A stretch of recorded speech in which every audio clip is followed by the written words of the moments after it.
रख हौसला वो मंजर भी आएगा, प्यासे के पास चलकर समुंदर भी आएगा, थक्कन ना बैठे मंजिल के मुसाफिर, मंजिल भी मिलेगी और मिलने का मज़ा भी आएगा।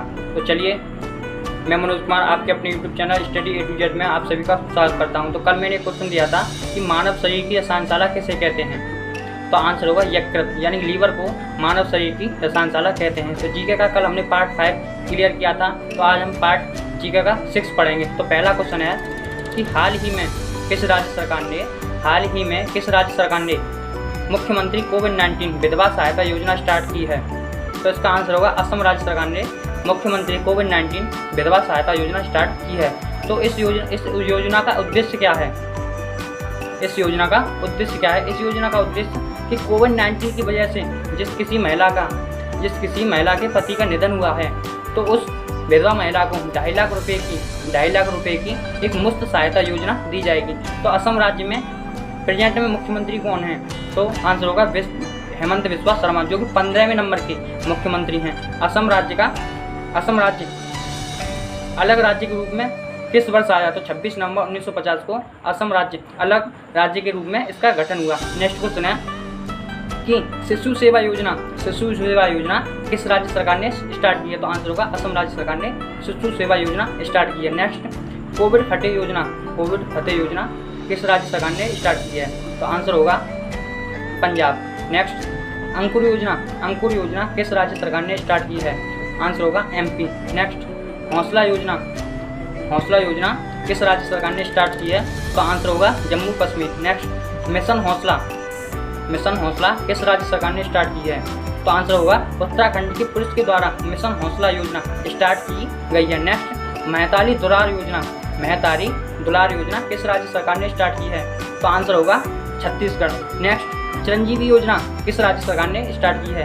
तो आंसर होगा राजस्थान। तो ये हम पहला क्वेश्चन पढ़ रहे हैं। पहले क्वेश्चन में जितनी भी असम से रिलेटेड जितने भी क्वेश्चन बन सकते हैं, तो हम उन सभी को कवर करेंगे। नेक्स्ट क्वेश्चन बनता है कि असम राज्य की एकमात्र महिला CM कौन है? असम राज्य की एकमात्र महिला CM कौन है? तो आंसर होगा सैयदा अनवरा तैमूर। नेक्स्ट, असम राज्य की पहली महिला वित्त मंत्री कौन है? तो आंसर होगा अजंता न्योग असम राज्य की पहली महिला वित्त मंत्री है। नेक्स्ट क्वेश्चन, केरल राज्य की पहली महिला राजस्व मंत्री कौन है? केरल राज्य की पहली महिला राजस्व मंत्री कौन थी? तो आंसर होगा गौरी अम्मा, जिनका हाल ही में निधन हुआ है। नेक्स्ट क्वेश्चन बनता है कि हाल ही में किस राज्य द्वारा स्वदेशी आस्था और संस्कृति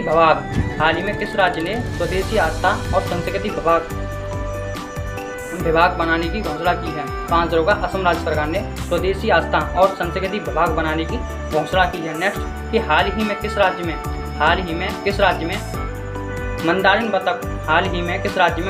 बतख 120 साल बाद देखी गई? तो आंसर होगा असम राज्य सरकार में। ये किस राष्ट्रीय उद्यान में देखी गई? तो डिब्रू साइखोवा राष्ट्रीय उद्यान में ये 120 साल बाद मंदारिन बतख देखने को मिली। तो असम राज्य में टोटल कितने राष्ट्रीय उद्यान हैं? असम राज्य में टोटल कितने नेशनल पार्क हैं? तो आपको पता होगा असम राज्य सरकार में टोटल 7 राष्ट्रीय उद्यान हैं। तो पहला कौन सा? काजीरंगा राष्ट्रीय उद्यान किसके लिए प्रसिद्ध है? ये एक सींग वाले गैंडे के लिए प्रसिद्ध है। नेक्स्ट क्वेश्चन है, मानस राष्ट्रीय उद्यान। तीसरा है औरंग राष्ट्रीय उद्यान। 4th है डिब्रू साइखोवा नेशनल पार्क। 5 है नामेरी राष्ट्रीय उद्यान और 6 है रायमोना राष्ट्रीय उद्यान। रायमोना राष्ट्रीय उद्यान किसके लिए प्रसिद्ध है? तो ये गोल्डन लंगूर के लिए प्रसिद्ध है। 7 है देहिंग पटकाई राष्ट्रीय उद्यान।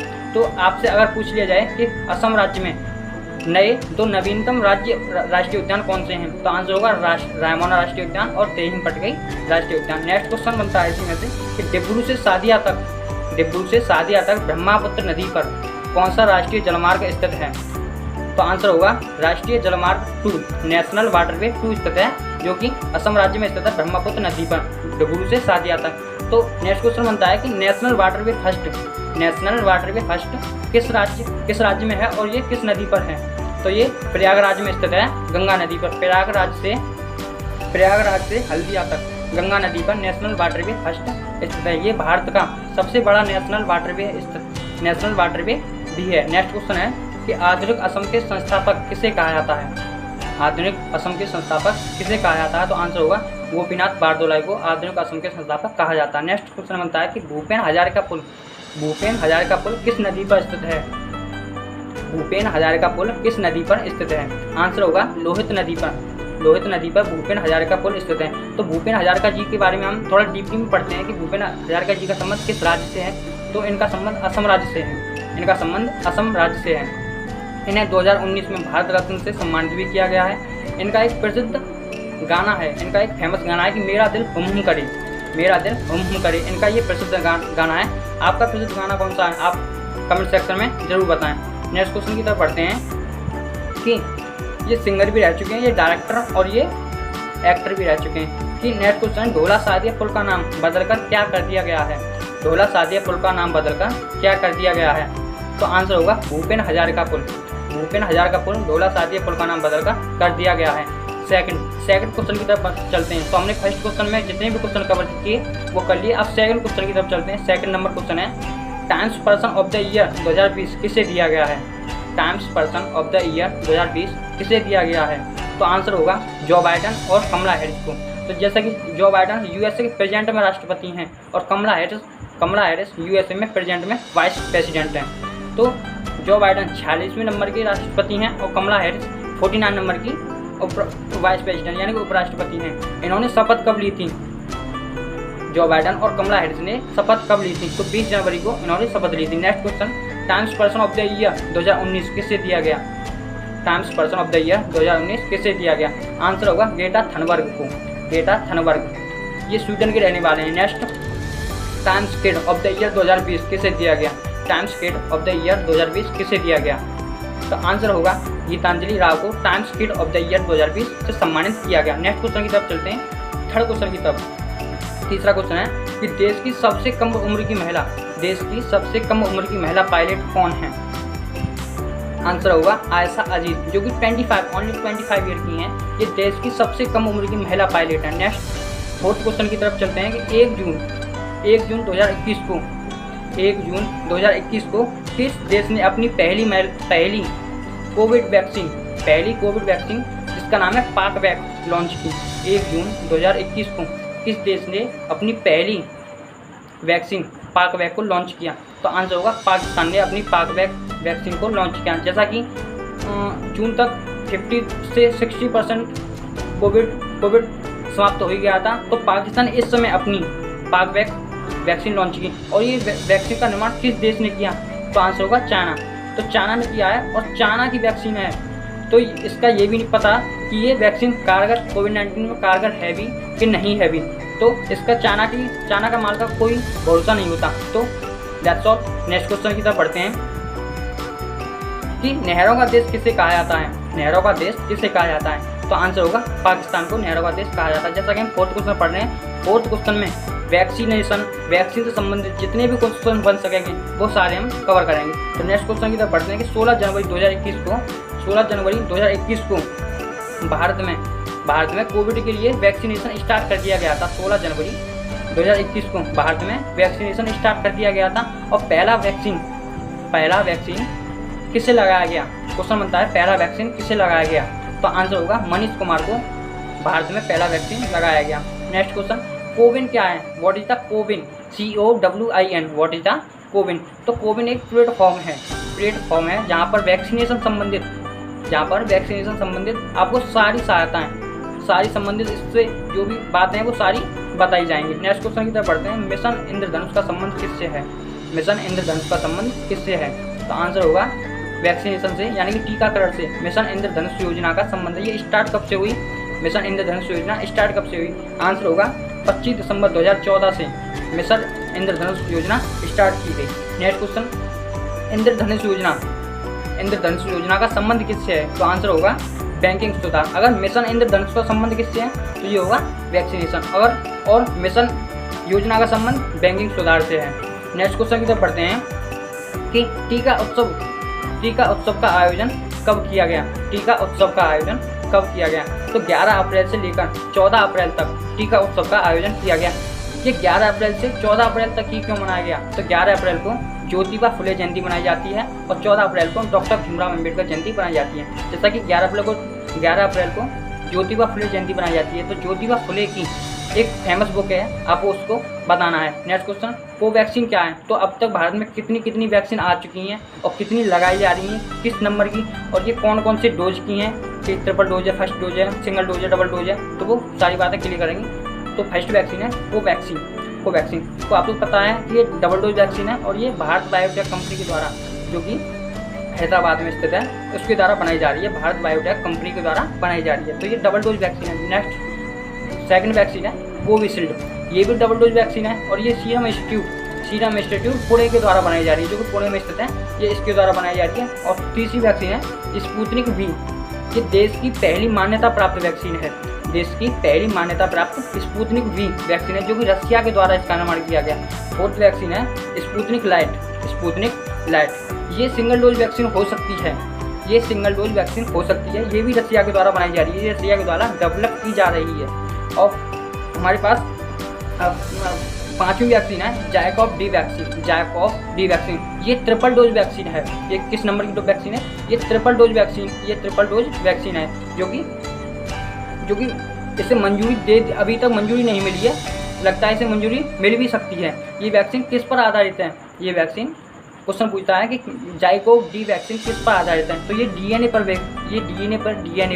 बेस्ड है। नेक्स्ट क्वेश्चन की तरफ 5 क्वेश्चन की तरफ बढ़ते हैं। तो फोर्थ क्वेश्चन में हमने कोविशील्ड वैक्सीन से संबंधित जितने भी प्रश्न किए वो सारे इंपॉर्टेंट थे। अब 5वें क्वेश्चन की तरफ पढ़ते हैं कि 67वें नेशनल फिल्म अवार्ड 2019 किसे दिए गए? किस बेस्ट एक्टर को दिए गए, किस बेस्ट एक्ट्रेस को दिए गए और किस बेस्ट फिल्म को दिए गए? तो पहला क्वेश्चन है कि 67वें फिल्म अवार्ड किस फिल्म को दिया गया? कि बेस्ट हिंदी फिल्म अवार्ड किसे दिया गया 67वां? तो आंसर होगा छिछोरे फिल्म, जो कि सुशांत राजपूत की फिल्म है। और बेस्ट एक्टर को किसको अवार्ड दिया गया? तो आंसर होगा धनुष और मनोज वाजपेयी को बेस्ट एक्टर का अवार्ड दिया गया। बेस्ट एक्ट्रेस का अवार्ड किसे दिया गया? तो कंगना रनौत को बेस्ट एक्ट्रेस का अवार्ड दिया गया। किस फिल्म के लिए दिया गया? तो मणिकर्णिका और पंगा फिल्म के लिए ये अवार्ड दिया गया। नेक्स्ट क्वेश्चन, 50वां दादा साहब फाल्के पुरस्कार किसको दिया गया? 50वां दादा साहब फाल्के पुरस्कार किसे दिया गया? तो आंसर होगा अमिताभ बच्चन को 50वां दादा साहब फाल्के पुरस्कार दिया गया। नेक्स्ट, 51वां दादा साहब फाल्के पुरस्कार किसे दिया गया? 51वां दादा साहब फाल्के पुरस्कार किसे दिया गया? तो रजनीकांत को हाल ही में 51वां दादा साहब फाल्के पुरस्कार दिया गया। तो आपको बताना है कि पहला दादा साहब फाल्के पुरस्कार किसे दिया गया? पहला दादा साहब फाल्के पुरस्कार किसे दिया गया? तो आंसर होगा देविका रानी। मैंने आपसे एक क्वेश्चन पूछा था थोड़ी देर पहले कि ज्योतिबा फुले, जो कि 11 अप्रैल को ज्योतिबा फुले जयंती बनाई जाती है, ज्योतिबा फुले की फेमस बुक कौन सी है? तो आंसर होगा गुलामगिरी। ज्योतिबा फुले की फेमस बुक है गुलामगिरी। नेक्स्ट क्वेश्चन, 6 क्वेश्चन की तरफ पढ़ते हैं कि राफेल को भारत में कहाँ से लाया गया था? तो आंसर होगा अम्बाला एयरबेस, जो कि हरियाणा में स्थित है। अम्बाला एयरबेस हरियाणा से लाया गया था। राफेल का निर्माण किस कंपनी ने किया और ये कंपनी कहाँ की है? तो राफेल का निर्माण डसॉल्ट कंपनी ने किया। ये कंपनी फ्रांस की है। और ये राफेल किस जनरेशन का है?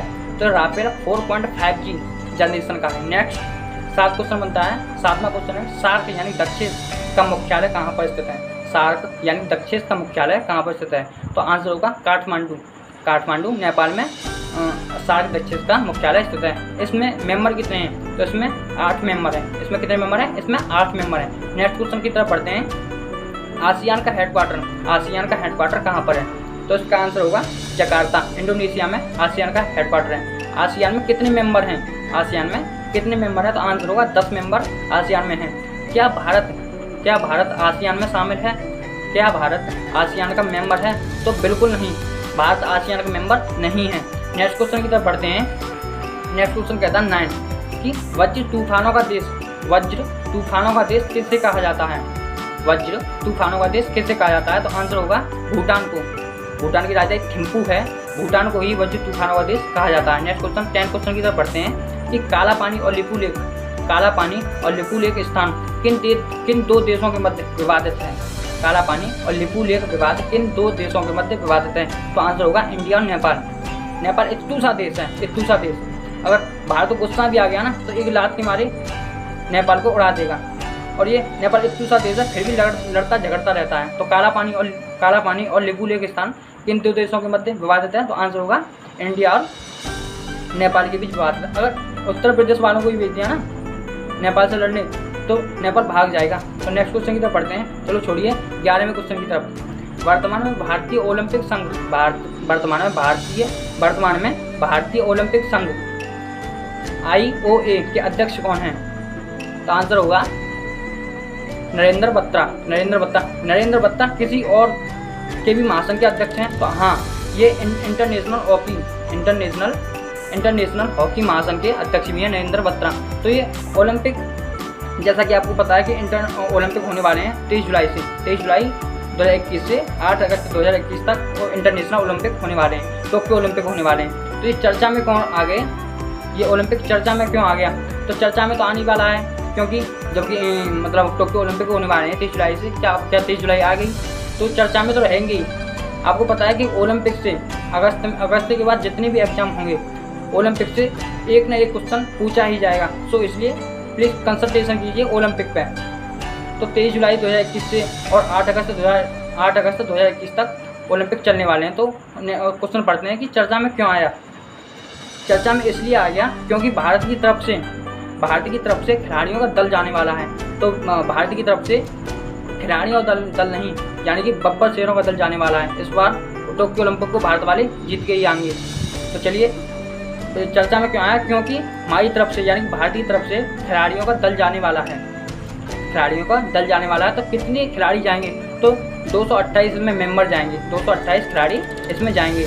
228 में से 119 प्लेयर होंगे और बाद बाकी सहायक प्लेयर होंगे। तो 119 में से कितने पुरुष हैं और कितनी महिलाएं हैं? तो 119 में से 67 मैन हैं यानी पुरुष हैं और 52 फीमेल हैं। तो नेक्स्ट क्वेश्चन बनता है कि टोक्यो ओलंपिक में, जैसा कि टोक्यो ओलंपिक स्टार्टिंग में होगा, तो टोक्यो ओलंपिक जैसे ही स्टार्ट होगा तो उसका ध्वजवाहक कौन है? टोक्यो ओलंपिक के स्टार्टिंग में ध्वजवाहक कौन है? तो आंसर होगा MC मैरी कॉम और मनप्रीत सिंह स्टार्टिंग के ध्वजवाहक रहेंगे। और समापन के तहत इसमें ध्वजवाहक कौन रहेंगे? जैसे कि टोक्यो ओलंपिक का समापन होगा तो उस समय ध्वजवाहक कौन रहेंगे? तो आंसर होगा बजरंग पूनिया उस समय इसके ध्वजवाहक रहेंगे। नेक्स्ट क्वेश्चन बनता है कि इंटरनेशनल ओलंपिक डे कब बनाया जाता है? तो इंटरनेशनल ओलंपिक डे 23 जून को बनाया जाता है। और ये कब से स्टार्ट हुआ? तो 1894 से इंटरनेशनल ओलंपिक डे स्टार्ट हो गया था। इंटरनेशनल ओलंपिक के अध्यक्ष कौन है? तो आंसर होगा थॉमस बॉक। इन्हें हाल ही में कौन सा अवार्ड दिया गया है? इन्हें हाल ही में सियोल शांति अवार्ड दिया गया है। इसके बारे में जान लेते हैं कि पहले भारतीय जिम्नास्टिक जज कौन है जो कि ओलंपिक में भाग लेंगे? तो आंसर होगा दीपक काबरा। पहले भारतीय जिम्नास्टिक जज होंगे जो कि ओलंपिक में भाग लेंगे। नेक्स्ट क्वेश्चन है कि 119 सीट किस विधानसभा के अंदर हैं? 119 सीट किस विधानसभा के अंदर हैं? तो ये आपको कमेंट सेक्शन में जवाब देना है। तो नेक्स्ट क्वेश्चन की तरफ बढ़ते हैं। टोक्यो ओलंपिक में भारतीय उम्मीद कौन कौन है? तो हम देखेंगे टोक्यो ओलंपिक में भारतीय उम्मीद कौन कौन है, किसने टोक्यो ओलंपिक को क्वालिफाई कर लिया है। तो पहला है साजन प्रकाश। ये भारत के पहले तैराक हैं। नेक्स्ट माना पटेल, ये भारत की पहली महिला तैराक हैं। नेक्स्ट श्रीहरि नटराजन, ये भी भारत के तैराक हैं। नेक्स्ट नेत्रा पूनम, ये नाविका हैं जिन्होंने ओलंपिक में क्वालिफाई कर लिया है। मीराबाई चानू, ये वेट लिफ्टर हैं, इन्होंने भी ओलंपिक में क्वालिफाई कर लिया है। फवाद मिर्जा, ये तीसरे नंबर के घुड़सवार हैं जिन्होंने टोक्यो ओलंपिक में क्वालिफाई कर लिया है। नेक्स्ट भवानी देवी, जैसे कि भवानी देवी नाम ही प्रसिद्ध है। तो भवानी किससे लिए प्रसिद्ध है? तो तलवारबाजी। तो भवानी देवी तलवारबाजी से प्रसिद्ध है, जो कि जिन्होंने टोक्यो ओलंपिक में क्वालिफाई कर लिया है। नेक्स्ट विनेश फोगाट पहलवान हैं। नेक्स्ट दीपिका कुमारी, ये तीरंदाजी हैं जिन्होंने टोक्यो ओलंपिक में क्वालिफाई कर लिया है। तो ये भारत के शेष सैनिक हैं जो इस बार फतेह करके ही आएंगे। हमारी तरफ से इन प्लेयरों को बधाई। तो चलिए नेक्स्ट क्वेश्चन की तरफ बढ़ते हैं कि कुछ इंपॉर्टेंट बुक्स देख लेते हैं कि गीता रहस्य बुक किसने लिखी है। तो आंसर होगा लोकमान्य बाल गंगाधर तिलक, इन्होंने गीता रहस्य बुक लिखी है। इन्होंने ये बुक जेल के अंदर लिखी थी। नेक्स्ट क्वेश्चन कि your best day is today, ये बुक किसकी है? तो अनुपम खेर की बुक है। Next the great Indian novel book. The great Indian novel book, ये बुक किसकी है? तो आंसर होगा शशि थरूर की ये बुक है। तो चलिए वीडियो को एंड करते हैं एक मोटिवेशनल लाइन के साथ कि मंजिल ने हौसलों से कहा, मंजिल ने हौसलों से कहा तेरे बस की बात नहीं, मंजिल ने हौसलों से कहा तेरे बस की बात नहीं, हौसलों ने मंजिल की आंखों में आंखें डाल के बोला चल जुट्टी तेरी इतनी औकात नहीं। तो चलिए एक क्वेश्चन लिखिए जिसका आंसर आपको कमेंट सेक्शन में देना है कि हम्बन टोटा बंदरगाह किस देश में स्थित है? हम्बन टोटा बंदरगाह किस देश में स्थित है? तो इसका आंसर आपको कमेंट सेक्शन में देना है।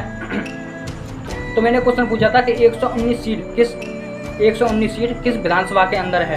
तो आंसर होगा तेलंगाना विधानसभा के अंदर 119 सीट हैं। तो आपको याद कैसे करना पड़ेगा कि 17 × 7 = 119, यानी कि 17 इसमें लोकसभा की सीट हैं और 7 राज्यसभा की सीट हैं = 119 की ये विधानसभा की सीट हैं तेलंगाना की। तो तेलंगाना का गठन कब हुआ था? तो 2 जून 2014 को तेलंगाना का गठन हुआ था।